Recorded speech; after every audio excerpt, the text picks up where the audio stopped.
ನಮಸ್ಕಾರ ಸ್ನೇಹಿತರೆ, ನಮ್ಮ ನಂಬಿಕೆಗೆ ಸ್ವಾಗತ ಸುಸ್ವಾಗತ. ಸ್ನೇಹಿತರೆ, ಅದು 1848ರ ಜನವರಿಯ ತಿಂಗಳು. ವಿಪರೀತ ಚಳಿಗಾಲ ಬೇರೆ.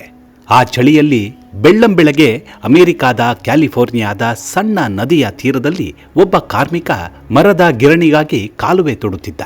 ಕೆಲಸದ ಮಧ್ಯೆ ಅವನ ಕಣ್ಣಿಗೆ ನೀರಿನಲ್ಲಿ ಮಿನುಗುತ್ತಿದ್ದ ಒಂದು ವಿಚಿತ್ರ ವಸ್ತು ಕಾಣಿಸ್ತು. ಮೊದಲು ಅದನ್ನ ಸಾಮಾನ್ಯ ಕಲ್ಲು ಎಂದುಕೊಂಡ. ಆದರೆ ಸೂರ್ಯನ ಕಿರಣ ಬಿದ್ದಾಗ ಅದು ಬೇರೆಯದೇ ರೀತಿಯಲ್ಲಿ ಹೊಳೆಯತೊಡಗಿತು. ಆತ ಅದನ್ನು ಕೈಗೆತ್ತಿಕೊಂಡು ಸೂಕ್ಷ್ಮವಾಗಿ ಗಮನಿಸಿದ. ಹಳದಿ ಬಣ್ಣದ ಆ ತುಂಡು ಸಾಮಾನ್ಯ ಕಲ್ಲಲ್ಲ, ಅದು ಶುದ್ಧ ಚಿನ್ನವಾಗಿತ್ತು. ಆ ಒಂದು ಚಿಕ್ಕ ತುಂಡು ಕೆಲವೇ ತಿಂಗಳಲ್ಲಿ ಇಡೀ ಅಮೆರಿಕವನ್ನ ಬದಲಿಸಿಬಿಟ್ಟಿತ್ತು. ಸಾವಿರಾರು ಜನರು ಮನೆ, ಕುಟುಂಬ, ಉದ್ಯೋಗ ಎಲ್ಲವನ್ನು ಬಿಟ್ಟು ಪರ್ವತಗಳು ಮತ್ತು ನದಿಗಳತ್ತ ಓಡೋಡಿ ಬಂದರು. ಕೆಲವರು ಕೋಟ್ಯಾಧಿಪತಿಗಳಾದರೂ, ಕೆಲವರು ತಮ್ಮ ಪ್ರಾಣವನ್ನೇ ಕಳೆದುಕೊಂಡರು. ಚಿನ್ನದ ಹುಡುಕಾಟದಲ್ಲಿ ಹುಟ್ಟಿದ ಈ ಮಹಾಕಥೆಯೇ ಇಂದಿಗೂ ಜಗತ್ತಿನ ಅತ್ಯಂತ ರೋಚಕ ಇತಿಹಾಸಗಳಲ್ಲಿ ಒಂದಾಗಿದೆ. ಬನ್ನಿ ಹಾಗಿದ್ರೆ ಅಮೆರಿಕ ಇಡೀ ಜಗತ್ತಿಗೆ ದೊಡ್ಡಣ್ಣನಾದ ಕಥೆಯನ್ನ ಈ ಸಂಚಿಕೆಯಲ್ಲಿ ಹೇಳ್ತಾ ಹೋಗ್ತೀನಿ. ಅದಕ್ಕೂ ಮುನ್ನ ನಮ್ಮ ನಂಬಿಕೆಗೆ ನಿಮ್ಮ ಬೆಂಬಲವಿರಲಿ. ಎಲ್ಲ ವಿಧದ ತ್ವಚೆಯ ಸಮಸ್ಯೆಗಳಿಗೆ ಧೀಮಹಿ ಪ್ರಾಡಕ್ಟ್ ರಾಮಬಾಣದಂತೆ ಕೆಲಸ ಮಾಡುತ್ತೆ. ಕೇವಲ 3 ದಿನದಲ್ಲೇ ವ್ಯತ್ಯಾಸ ನೋಡ್ತೀರಾ. ಯಾವುದೇ ಅಡ್ಡ ಪರಿಣಾಮಗಳಿಲ್ಲ. ಕೆಮಿಕಲ್ ರಹಿತವಾದ 16 ನೈಸರ್ಗಿಕ ಪದಾರ್ಥಗಳ ಮಿಶ್ರಣದಿಂದ ತಯಾರಾದ 100% ಆರ್ಗ್ಯಾನಿಕ್ ಧೀಮಹಿ ಪ್ರಾಡಕ್ಟ್. ಹೆಚ್ಚಿನ ಮಾಹಿತಿಗಾಗಿ ಕೆಳಕಂಡ ದೂರವಾಣಿಗೆ ಸಂಪರ್ಕಿಸಿ. ಸ್ನೇಹಿತರೆ, ಇಂದು ನಾವು ಧರಿಸುವ ಚಿನ್ನದ ಆಭರಣಗಳು ಅಥವಾ ಬ್ಯಾಂಕ್ಗಳಲ್ಲಿ ಸಂಗ್ರಹವಾಗಿರುವ ಚಿನ್ನ ಭೂಮಿಯಲ್ಲಿ ಸಿಕ್ಕಿದ್ದಲ್ಲ ಎಂದು ವಿಜ್ಞಾನಿಗಳು ಹೇಳೋದಿದೆ. ಸುಮಾರು ಕೋಟ್ಯಾಂತರ ವರ್ಷಗಳ ಹಿಂದೆ ಬೃಹತ್ ನಕ್ಷತ್ರಗಳ ಸ್ಫೋಟಗಳಿಂದ ಚಿನ್ನದಂತಹ ಭಾರವಾದ ಲೋಹಗಳು ನಿರ್ಮಾಣವಾದವು. ನಂತರ ಭೂಮಿ ರೂಪುಗೊಳ್ಳುವಾಗ ಆ ಲೋಹಗಳ ಒಂದು ಭಾಗ ಭೂಮಿಯೊಳಗೆ ಸೇರಿತು. ಭೂಮಿಯ ಒಳಭಾಗದಲ್ಲಿ ಉಂಟಾಗುವ ಉಷ್ಣತೆ ಮತ್ತು ಜ್ವಾಲಾಮುಖಿ ಚಟುವಟಿಕೆಗಳಿಂದ ಚಿನ್ನವು ವಿವಿಧ ಕಲ್ಲುಗಳ ನಡುವೆ ಸಿಲುಕಿಕೊಂಡಿತ್ತು. ನಂತರ ಮಳೆ, ಗಾಳಿ ಮತ್ತು ನದಿಗಳ ಪ್ರಭಾವದಿಂದ ಈ ಕಲ್ಲುಗಳು ಕುಸಿದು ಚಿನ್ನದ ಕಣಗಳು ನದಿಗಳಲ್ಲಿ ಸೇರತೊಡಗಿದವು. ಆದ್ದರಿಂದ ಚಿನ್ನವನ್ನ 2 ರೀತಿಯಲ್ಲಿ ಕಂಡುಹಿಡಿತಾರೆ. ಕಲ್ಲುಗಳ ಒಳಗೆ ಸಿಲುಕಿರುವ ಮೂಲ ಚಿನ್ನ, ಇನ್ನೊಂದನೇದು ನದಿಗಳ ಮರಳು ಮತ್ತು ಮಣ್ಣಿನಲ್ಲಿ ಸೇರಿರುವ ಚಿನ್ನದ ಕಣಗಳು. ಹೀಗೆ 1848ರಲ್ಲಿ ಕ್ಯಾಲಿಫೋರ್ನಿಯಾದ ಸಟರ್ ಮಿಲ್ ಪ್ರದೇಶದಲ್ಲಿ ಕಾರ್ಮಿಕನಾಗಿದ್ದಂತಹ ಜೇಮ್ಸ್ ಡಬ್ಲ್ಯೂ ಮಾರ್ಷಲ್ ಚಿನ್ನದ ತುಂಡನ್ನ ಮೊದಲಿಗೆ ಕಂಡುಕೊಂಡ. ಈ ಸುದ್ದಿ ಮೊದಲಿಗೆ ರಹಸ್ಯವಾಗಿತ್ತು, ಆದರೆ ಕೆಲವೇ ವಾರಗಳಲ್ಲಿ ಅದು ದೇಶದಾದ್ಯಂತ ಹರಡಿಬಿಡ್ತು.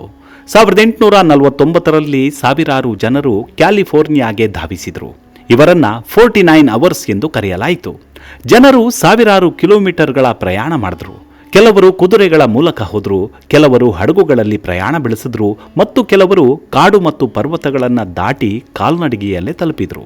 ಅವರ ಕನಸಿದ್ದದ್ದು ಒಂದೇ, ಒಮ್ಮೆ ಚಿನ್ನ ಸಿಕ್ಕಿಬಿಟ್ರೆ ಜೀವನವೇ ಬದಲಾಗಿ ಬಿಡುತ್ತೆ ಎಂದು. ಆ ಕಾಲದಲ್ಲಿ ದೊಡ್ಡ ಯಂತ್ರಗಳಿರಲಿಲ್ಲ.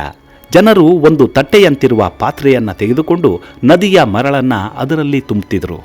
ನಂತರ ನೀರಿನಲ್ಲಿ ನಿಧಾನವಾಗಿ ತಿರುಗಿಸ್ತಿದ್ರು. ಮಣ್ಣು ಮತ್ತು ಹಗುರವಾದ ಕಣಗಳು ಹೊರ ಹೋಗ್ತಾವೆ. ಭಾರವಾದ ಚಿನ್ನದ ಕಣಗಳು ತಳದಲ್ಲಿ ಉಳಿತಾವೆ. ಇದನ್ನ ಗೋಲ್ಡ್ ಪ್ಯಾನಿಂಗ್ ಅಂತ ಕರೀತಾರೆ. ಕೆಲವೊಮ್ಮೆ ಒಂದು ದಿನ ಪೂರ್ತಿ ಕೆಲಸ ಮಾಡಿದ್ರೂ ಒಂದು ಕಣವೂ ಸಿಗ್ತಿರಲಿಲ್ಲ. ಆದರೆ ಕೆಲವೊಮ್ಮೆ ಕೆಲವೇ ನಿಮಿಷಗಳಲ್ಲಿ ದೊಡ್ಡ ಚಿನ್ನದ ತುಂಡುಗಳು ಸಿಗ್ತಿತ್ತು. ಇದೇ ಜನರನ್ನ ಮತ್ತಷ್ಟು ಆಕರ್ಷಿಸ್ತಿದ್ವು. ಒಂದೇ ರಾತ್ರಿ 100 ಮಂದಿ ಶ್ರೀಮಂತರಾದರು. ಇಂತಹ ಅನೇಕ ರೋಚಕ ಘಟನೆಗಳು ಇತಿಹಾಸದಲ್ಲಿ ದಾಖಲಾದವು. ಕೆಲವರು ಬೆಳಗ್ಗೆ ಬಡವರಾಗಿದ್ರೆ ಸಂಜೆ ಕೋಟ್ಯಾಧಿಪತಿಗಳಾಗಿದ್ರು. ಹೀಗೆ ಒಂದು ದಿನ ಒಬ್ಬ ಗಣಿಗಾರ ನದಿಯ ತೀರದಲ್ಲಿ ಸಾಮಾನ್ಯ ಕಲ್ಲು ಎಂದುಕೊಂಡು ಒಂದು ವಸ್ತುವನ್ನ ಮನೆಗೆ ತೆಗೆದುಕೊಂಡು ಹೋದ. ನಂತರ ಅದು ಅಪರೂಪದ ದೊಡ್ಡ ಚಿನ್ನದ ತುಂಡು ಎಂದು ತಿಳಿಯಿತು. ಅದರ ಮೌಲ್ಯ ಇಂದಿನ ಲೆಕ್ಕದಲ್ಲಿ ಲಕ್ಷಾಂತರ ಡಾಲರ್ಗಳಿಗೆ ಸಮಾನಾಗಿತ್ತು. ಇಂತಹ ಕಥೆಗಳು ದೇಶದಾದ್ಯಂತ ಹರಡಿದ್ವು. ಇದರಿಂದ ಇನ್ನೂ ಹೆಚ್ಚು ಜನರು ಚಿನ್ನದ ಹುಡುಕಾಟಕ್ಕೆ ಆಕರ್ಷಿತರಾದರು. ಆದರೆ ವಿಪರ್ಯಾಸ ನೋಡಿ, ಇದರಿಂದ ಎಲ್ಲರೂ ಶ್ರೀಮಂತರಾಗಲಿಲ್ಲ. ಚಿನ್ನದ ಜ್ವರ ಹಿಡಿದ ಸಾವಿರಾರು ಜನರು ತಮ್ಮೆಲ್ಲವನ್ನು ಕಳೆದುಕೊಂಡರು.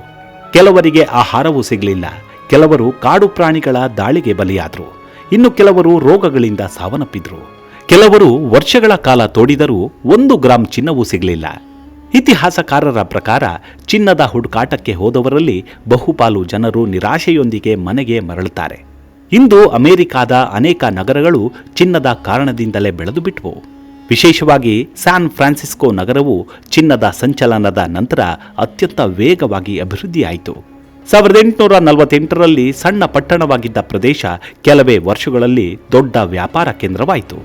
ಬ್ಯಾಂಕುಗಳು, ಹೋಟೆಲ್ಗಳು, ಅಂಗಡಿಗಳು, ಬಂದರುಗಳು ವೇಗವಾಗಿ ಬೆಳೆಯತೊಡಗಿದವು. ಚಿನ್ನವು ಕೇವಲ ವ್ಯಕ್ತಿಗಳ ಜೀವನವಲ್ಲ, ಇಡೀ ರಾಜ್ಯದ ಆರ್ಥಿಕತೆಯನ್ನು ಬದಲಿಸಿತು. ನದಿಗಳಲ್ಲಿ ಸಿಗುತ್ತಿದ್ದ ಚಿನ್ನ ಒಂದು ಹಂತಕ್ಕೆ ಕಡಿಮೆಯಾಯಿತು. ಆಗ ಜನರು ಪರ್ವತಗಳ ಒಳಗೆ ಸುರಂಗಗಳನ್ನು ತೋಡತೊಡಗಿದರು.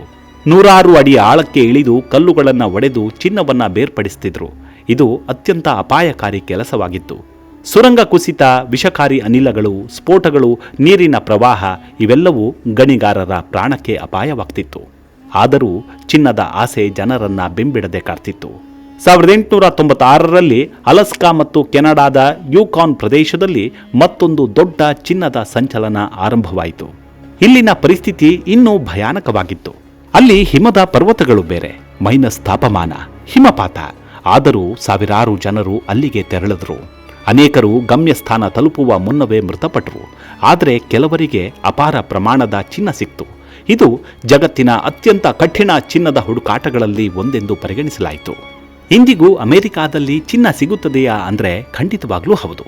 ಇಂದಿಗೂ ಅಮೆರಿಕಾದ ಹಲವು ರಾಜ್ಯಗಳಲ್ಲಿ ಚಿನ್ನ ಉತ್ಪಾದನೆ ನಡೀತಿದೆ.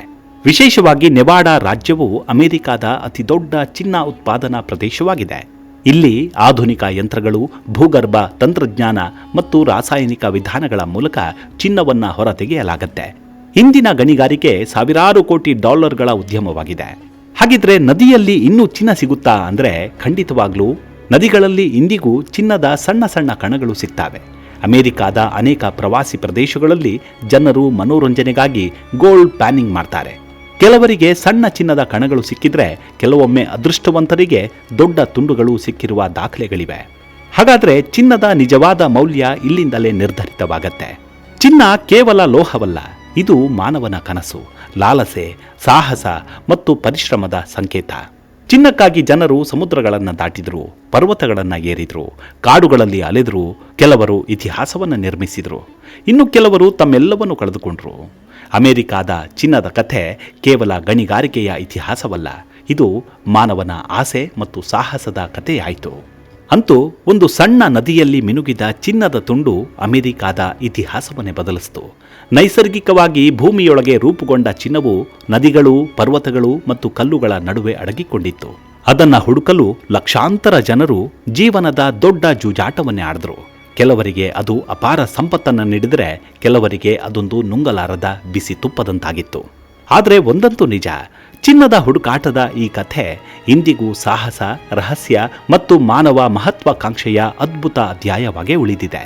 ಮುಂದಿನ ಬಾರಿ ನೀವೇನಾದರೂ ಒಂದು ಚಿನ್ನದ ಉಂಗುರ ಅಥವಾ ಸರವನ್ನು ನೋಡಿದಾಗ ಅದರ ಹಿಂದೆ ಪರ್ವತಗಳು, ನದಿಗಳು, ಗಣಿಗಳು ಮತ್ತು ಸಾವಿರಾರು ಸಾಹಸಿಗಳ ಕನಸುಗಳ ಕಥೆ ಅಡಗಿದೆ ಅನ್ನೋದನ್ನು ಮರಿಬೇಡಿ.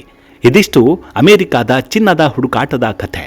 ಮುಂದಿನ ಸಂಚಿಕೆಯಲ್ಲಿ ಮತ್ತೆ ಸಿಗೋಣ. ಅಲ್ಲಿವರೆಗೂ ನಿಮ್ಮ ಆರೋಗ್ಯದ ಕಡೆ ಗಮನವಿರಲಿ. Take care. ನಮಸ್ಕಾರ.